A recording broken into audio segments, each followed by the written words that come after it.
The heat of the fire singed my scales when I slammed my sledgehammer into a pile of hard black rock that would later be used as fuel.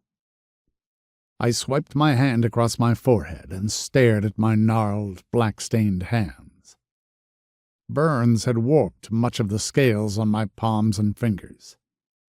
I had injuries elsewhere, but it was so dark down here that I rarely noticed unless the pain became unbearable. I worked, ate, and slept. Every rotation. The same routine. The only way I was able to get through was because every time I closed my eyes, I had visuals of her. When I was asleep, we were happy, safe, surrounded by family and friends. Her belly was round with my child, and she smiled all the time. I held on to these visuals as proof she was alive somewhere in this yerking mountain, and that I had to remain alert for an opportunity to return to her. That was one thing Drukl didn't know about.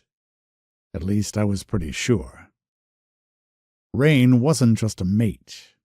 She was my Linux.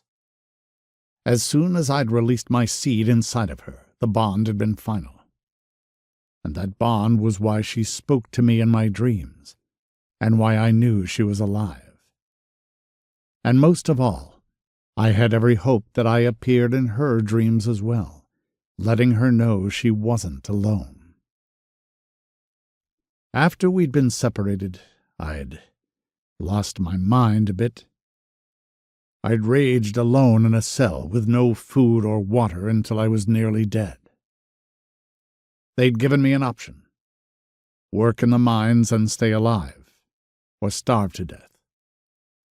I chose the first one, because at that point, Rain was appearing to me even when I was awake, begging me to hold on. I picked up a chunk of rock and threw it in the cart with the rest of the rock I'd mined that shift. When it was full, I pulled up the brake lever. With a push, I sent the wheeled cart sailing down the tracks until it disappeared down a small tunnel. There, someone would unload it and send it up to the burner on a pulley system. When I was first sent to the mines, I'd remained chained in one room. Bags of food would be thrown in, and I was forced to piss wherever I could. The guards seemed to think I was sufficiently cowed now. They let me join the rest of the miners, although I kept to myself. I listened to their conversations to see if they had any information that could help me escape, but most of the time they bickered over food and meaningless things. The only other miner who seemed to have half a brain was a former Rogastix guard named Rax, who'd only been sent down here a few rotations ago. He was treated the worst by the guards, as he was considered a traitor. I still wasn't quite sure what he'd done,